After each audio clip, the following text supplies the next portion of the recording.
Let me ask you something. Have you ever spotted something, an idea, a chance, a beat-up little opportunity that everybody else looked at and said, "Worthless, throw it away"? And a quiet little voice inside you whispered, "But what if it isn't?" Did you listen to that voice? Or did you let it pass and watch somebody else pick it up? Pull up a chair, friend, because I want to tell you about a man who always listened to that voice. Some folks say he was the world's first billionaire. Now, the historians like to fuss over the exact dollar, but here's what nobody argues with. At the peak of it, this one man's fortune was bigger than the entire debt of the United States government. Bigger than everything Washington spent in a whole year. One man. His name was John D. Rockefeller. And there's a magnificent book about him by Ron Chernow called Titan. I read the whole tremendous thing. And the most surprising part isn't how much he made. It's how. Because everybody around him was gambling in the oil rush. And he never gambled a day in his life. He did something different. He calculated. And then he bet on the very things everyone else had thrown in the trash. Now picture America back then. They just struck oil out in Pennsylvania, and Lord, it was a madhouse. The wildest gold rush you ever saw. Men got rich on a Tuesday and went stone broke by Friday. They drilled like maniacs, borrowed like fools, and prayed for gushers. Chernow calls it a lawless, godless business. It was a casino, and almost everybody who walked in walked out with empty pockets. And into that casino walks the least likely fella you could imagine to conquer it.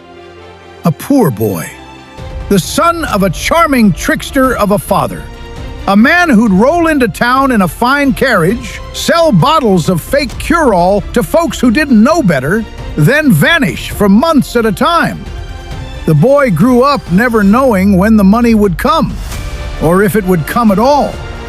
So he learned, young, to count every single penny. His first job, this is my favorite part. He spent 6 weeks pounding the pavement, knocking on every door in Cleveland, getting told no, and no, and no again. 6 weeks!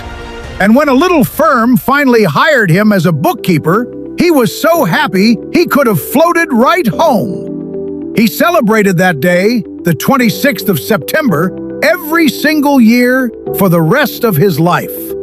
More than his own birthday. He called it his job day. All my future, he said, seemed to hinge on that day. And here is where the difference begins. While the gamblers all around him ran on hope, young Rockefeller ran on a little book. He wrote down every cent he ever earned and every cent he ever spent. Every cent! And because he knew his numbers cold, he could see things other men simply couldn't. He could read a company's accounts and tell you it was sinking before the owner himself had the faintest idea. His mother had given him a saying that he never once let go of. We will let it simmer. Don't rush. Don't get excited. Think it all the way through, and then move. He was the kind of boy who'd sit over a checkerboard and stare, working out every move in his head before he touched a single piece. You don't think I'm playing to get beaten, do you? By the time John D. Rockefeller made his move, he had already won it in his mind. Now, don't you go thinking that made him timid. No, sir. When the moment was right, this calm, quiet man would bet everything. He was just 25 years old, stuck in a partnership with some older men who talked big and loud and treated him like a child. And he said nothing. He just let it simmer. In secret, he lined up his money. He lined up his backers. and he arranged for the whole partnership to be sold off at auction. Winner takes all. The bidding opened. It climbed, and it climbed. And Quiet John kept right on bidding, calm as you please, past every number those big talking men ever dreamed he could reach. Until they folded. He bought the entire business right out from under them. As he said of it later, their mind had not been idle while they were talking so big and loud. That was the bet that made him. And here's the thing, friend. It wasn't a gamble. He had done the homework. He knew he could carry it. That is the whole secret of the man. He took enormous risks, but only the kind he'd already figured out he could not lose. From there, he poured himself into oil refining, the boring, unglamorous part of the business that nobody sang songs about. And he built big, bigger than anybody. Because he understood that if he was the biggest, he could make everything cheaper. He once counted the very drops of solder it took to seal a single can of oil, found he could use 39 where everyone else used 40, and saved himself a fortune over the years on one drop of solder. Now, I won't paint the man a saint, and Chernow surely doesn't. As he grew, he bought out rival after rival, until folks came to fear his name. He saw it his own way. "We were all in a sinking ship," he said, "and we were trying to build a lifeboat to carry us all to shore." Whether his rivals felt rescued or felt swallowed, well, that's another story for another day. But the man himself never raised his voice, and he never, ever lost his nerve. And oh, that nerve. Years later, a judge handed his company a fine so enormous it made headlines clear around the world. $29 million. A messenger came sprinting across the golf course to put the telegram in his hand. Rockefeller read it. He handed the boy a dime. He slipped the telegram into his pocket. And he turned to his friends and said, calm as a Sunday morning, "Well, shall we go on, gentlemen?" Then he stepped up and hit the finest drive of his entire life. That's a man who had learned a deep thing. When everybody else is panicking, the calm one can see clearly, and the calm one can act. Which brings me to the greatest bet of his life. The one this whole story is named for. Out in Ohio, they struck an enormous new field of oil. But there was a problem. It stank. It was full of sulfur. They called it skunk oil. And it was useless. You couldn't sell it. Every refiner took one whiff and threw it away. The whole industry wrote it off as worthless garbage. The whole industry, except one man. Rockefeller looked at that stinking, worthless oil, and he saw around the corner. Quietly, he started buying it. Millions of barrels of the stuff that nobody wanted for pennies. His own partners thought he'd finally lost his mind. One of them flat out refused to go along. So Rockefeller looked at him and said, "Fine. I will build this out of my own funds. If it works, the company can pay me back. If it fails, I will take the loss myself." And he laid down $3 million of his own money. Then he did the one thing the gamblers never had the patience to do. He hired a chemist, and he waited patiently while that chemist worked the problem. And one day, the chemist cracked it, found a way to pull the stink right out of the oil.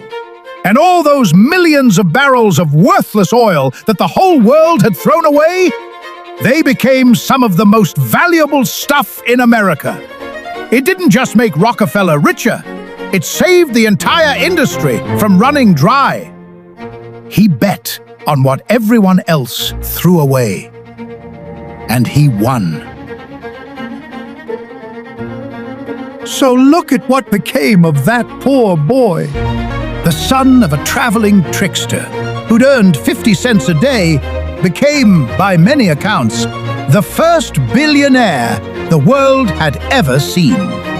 The richest man who ever lived. A fortune so vast, it dwarfed the debt of an entire nation. And here's the kicker, the part that proves the whole point. Late in his life, the government decided his company had grown too big, and they broke it into pieces, certain they were finally punishing him. Instead, every single one of those pieces shot up in value, and the breakup made him richer than ever before. Even his enemy's best shot ended up paying off, because underneath it all, the man had built something real. So let me ask you that question again, friend, the one I started with. What's the skunk oil in your life? What's the thing, the idea, the person, the chance that everybody around you has written off as worthless, that some quiet voice in you keeps insisting has value? I would truly love to hear about it down in the comments. Because here is what Ron Chernow's Titan taught this old man. The world is full of gamblers, folks who bet wild and lose big. And the world is full of cowards, folks too scared to bet at all. But every now and again, there comes a soul in between, one who does the quiet homework, keeps a cool head, sees the value that nobody else can see, and then bets big. That isn't gambling, friend. That's calculated courage. And it is the surest road to a reward this world has ever known. Oh, and one last thing, because I'd be wrong not to tell you. That same hard, calculating man, before he passed, at 97 years old, he gave nearly all of it away, more than $500 million, to cure diseases and build schools and heal the poor.